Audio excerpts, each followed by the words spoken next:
ಕರ್ತನೆ ಮಗುಗಾಗಿ ನಾನು ಪ್ರಾರ್ಥಿಸ್ತೇನೆ. ಕಿವಿಗಳ ದೈವಿಕ ಸೌಖ್ಯವನ್ನು ಮಗುನ ರಿಲೀಸ್ ಮಾಡ್ತಾ ಇದ್ದೇನೆ. ಕಿವಿಗಳು ಓಪನ್ ಆಗಲಿ, ಕಿವಿಗಳು ಓಪನ್ ಆಗಿ ಎಫತ್ ಅದರಿಂದ ಸ್ಪಿರಿಟ್ ಅನ್ನು ಯೇಸು ಕ್ರಿಸ್ತನ ಮೇಲೆ ಅರೆಸ್ಟ್ ಮಾಡಿ ಈ ಮಗುನ ಕಿವಿಯಿಂದ ಡಿಸ್ಕನೆಕ್ಟ್ ಮಾಡ್ತಾನೆ. ಎರಡು ಕಿವಿ ಟಮಟೆಗಳ ದೈವಿಕ ಸೌಖ್ಯ ಪ್ರಕಟ ಆಗಲಿ. ಎಫತ ಎಫತ ಕಿವಿಗಳು ಓಪನ್ ಎಫತ ಎಪ್ಪತ್ತ ಯೇಸು ನಾಮದಲ್ಲಿ ಕರ್ತನೆ ಫ್ರೀ ಆಗಲಿ. ಹೊಟ್ಟೆ ನೋವು ಬಿಟ್ಟು ಹೋಗಲಿ, ಫ್ರೀ ಆಗಲಿ. ಹೊಟ್ಟೆ ನೋವು ತಿರುಗಿ ಬರಕೂಡದು, ಫ್ರೀ ಆಮೇಲೆ. ನಿಮ್ಮ ಹೆಸರೇನು? ಪೃಥ್ವಿ. ಈಗ ಕೇಳ್ತಾ ಇದೆ, ಮುಂಚೆ ಕೇಳ್ತಾ ಇರ್ಲಿಲ್ಲ. ಸರಿ ಕೇಳ್ತಾ ಇದೆ ನಾನು ಮಾತಾಡಿದ್ದು.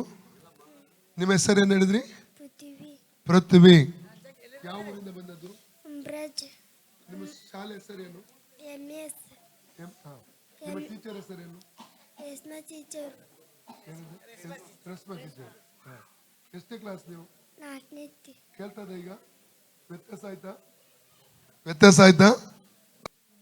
ಹೋಯ್ತಾ? ಯಾರು ಕೊಂಡು ಹೋದ್ರು? ಯೇಸು. ಕೇಳಿ. ಓಕೆ.